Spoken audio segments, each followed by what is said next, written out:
Cracked applications ഒക്കെ ഉപയോഗിക്കുന്നവരല്ലേ നിങ്ങൾ പെട്ട് അത് എന്തുകൊണ്ടുമല്ലേ ഈ ഒരു റീഡ് ഇൻസിഡന്റ് നിങ്ങൾ കേട്ടോക്ക്. അതിനേക്കാൾ മുമ്പ് എൻ്റെ ഈ ഒരു വീഡിയോ 1.25x സ്പീഡിൽ നിങ്ങൾ ഇട്ട് കണ്ടാൽ കുറച്ചും കൂടി സ്പീഡിൽ നിങ്ങൾ കേൾക്കാം. സോ നമുക്ക് ഇൻസിഡന്റ് എന്താ നോക്കാം. സോ 44 വയസ്സുള്ള ഒരു ഡയറി ബിസിനസ്മാൻ, ഈ ഡയറി അല്ല ഞാൻ ഉദ്ദേശിച്ചത്, ഈ ഒരു ഡയറി ബിസിനസ്മാൻ ആണ്.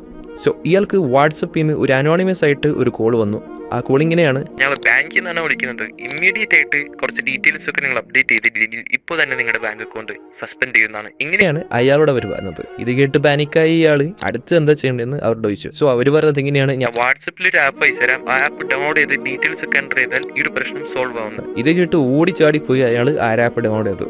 ആപ്പ് ഡൗൺലോഡ് ചെയ്ത് മാത്രമേ ആൾക്ക് ഓർമ്മയുള്ളൂ 26 പ്രാവശ്യം അടുപ്പിച്ചാണ് ബാങ്കിൽ നിന്ന് ക്യാഷ് വിത്ഡ്രോ ചെയ്തത്. ചുരുക്കത്തിൽ പറയുകയാണെങ്കിൽ ആളുടെ ബാങ്കിൽ കാലിയായി. ഇവിടെ എന്താ സംഭവിച്ചെന്ന് കൃത്യമായി നമ്മൾ നോക്കുകയാണെങ്കിൽ ആ ഒരു ആൻഡ്രോയിഡ് പാക്കേജിൽ ഫാറ്റ് ബോയ് പാനൽ എന്ന് പറഞ്ഞ ഒരു ന്യൂ മാൽവെയർ അതിലുണ്ടായിരുന്നു. ഈ ഒരു മാൽവെയർ 25mm ഡിവൈസിന് മുകളിലുള്ള ഫോണുകൾക്കാണ് കൂടുതൽ ഇമ്പാക്റ്റ് ആവുന്നത്. ഇവിടെ എനിക്ക് പറയാനുള്ളത്, നമ്മളൊക്കെ ക്രാക്കഡ് ആപ്ലിക്കേഷൻസ് ഒക്കെ ഉപയോഗിക്കുന്നവരാണ്. ഈ ഒരു ക്രാക്കഡ് ആപ്ലിക്കേഷൻസിൽ ഇതുപോലത്തുള്ള മാൽവെയർ ഉണ്ടോ ഇല്ലെന്ന് നമുക്കറിയാൻ പറ്റുക. ഈ ഒരു ക്രാക്കഡ് ആപ്ലിക്കേഷൻസ് എന്ന് പറയുന്നത് തന്നെ വേറൊരു ഒറിജിനൽ ആപ്പിനെ സ്വന്തം കോഡ് ചെയ്ത് അവരുടെ ഇഷ്ടത്തിൽ ബിൽഡ് ചെയ്യുന്നതാണ് ക്രാക്കഡ് ആപ്ലിക്കേഷൻസ്. അതിലവർക്ക് എന്ത് ചേഞ്ചസ് വേണമെങ്കിലും വരുത്താം. സോ ഇങ്ങനത്തെ കോഡുകളൊക്കെ വരികയാണെങ്കിൽ നിങ്ങൾ നേരെ ബാങ്കിൽ പോയിട്ട് ഡീൽ ചെയ്യാൻ ശ്രമിക്കുക. ഈ ഒരു സ്കാം ഇന്ത്യൻ യൂസേഴ്സിനാണ് കൂടുതൽ ടാർഗറ്റ് ചെയ്യുന്നത്. സോ ആയിരുന്നു ശ്രദ്ധിക്കുക.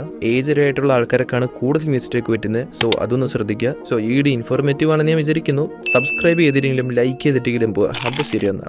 ഇപ്പോൾ ഇവിടെ നിൽക്കണമെങ്കിൽ സ്പോട്ടിഫൈയുടെ ട്രാക്കുകൾ തന്നെ ഒന്ന് അയച്ചാനാട്ടാ.